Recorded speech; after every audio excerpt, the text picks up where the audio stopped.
ବିବେକ ତା ସ୍ତ୍ରୀ ସହିତ ଗତ ରାତିରେ ଛୋଟ କଥାକୁ ନେଇକି ବଡ଼ ଝଗଡ଼ା ହେଇଯାଇଛି। ମାତ୍ର ବିବେକର ସ୍ତ୍ରୀ ତା ପରଦିନ ସକାଳୁ ଡିସାଇଡ଼୍ କରିଦେଇଛି ଯେ ଯେମିତି ହେଲେ ବି ତାଙ୍କର ଏ ଝଗଡ଼ାକୁ ଶେଷ କରିବାର ଅଛି। ସକାଳୁ ତାଙ୍କ ଫେଭରେଟ୍ ଆଇଟମ୍ କ୍ଷୀରି ବନେଇଛି। ବିବେକ ସକାଳୁ ସକାଳୁ ତାକୁ କ୍ଷୀରିର ବାସ୍ନା ହେଇଗଲାଣି। ବିବେକ ଦେଖିଲା ଯେ ଖାଇବା ଟେବୁଲର ସାଇଡ଼ରେ ସ୍ତ୍ରୀ ଓ ଟେବୁଲ ଉପରେ କ୍ଷୀରି ସଜେଇକି ଅଛି। ପୁରା କାଜୁ କିସମିସ୍ ମିଲ୍କମେଡ୍ ପଡ଼ିକି ଚାଉଳ କ୍ଷୀରି ଦେଖି ବିବେକ ପୁରା ଖୁସି। ମାତ୍ର କାଲି ରାତିର ଝଗଡ଼ା ମନେ ପଡ଼ିଯାଉଛି। ବିବେକ କହିଲା, ମୋତେ କେଉଁ କ୍ଷୀରି ପସନ୍ଦ ଏବେ ଯାଇ ତୁମେ ଜାଣିପାରିଲନି?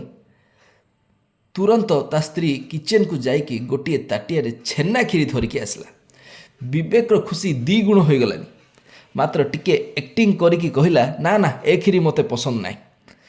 ପୁଣି ଥରେ କିଚେନ୍କୁ ଯାଇକି ତା ସ୍ତ୍ରୀ ସେମିଆ କ୍ଷୀରି ତାଟିଏ ଧରିକି ଆସିଲା।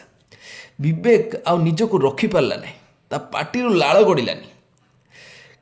ବିବେକ କହିଲା, ତୁମେ କିଚେନ୍ ଯାଇକି ଗୋଟେ ଚାମଚା ଧରିକି ଆସ। ତା ସ୍ତ୍ରୀ ଚାମଚା ଆଣିଲା ଭିତରେ ସବୁ କ୍ଷୀରି ଶେଷ ହୋଇଯାଇଛି ଆଉ ତା ରାଗ ବି ଶେଷ ହୋଇଯାଇଛି। ତୁ ସରଗରୁ ଖରି ପଡ଼ିଛୁ କି ହାଏ, ତୋ ପରି ଜଣେ ଦେଖିନି ମୁଁ ଆଜି ଯାଏ।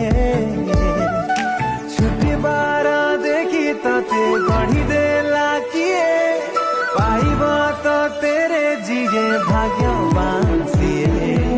ଅବାକ ମୁଁ ପରିନା ତୁ ଅପ୍ସରୀଟିଏ, ତୋ ଆଗରେ ତୋ ଭାଜନ କିଛି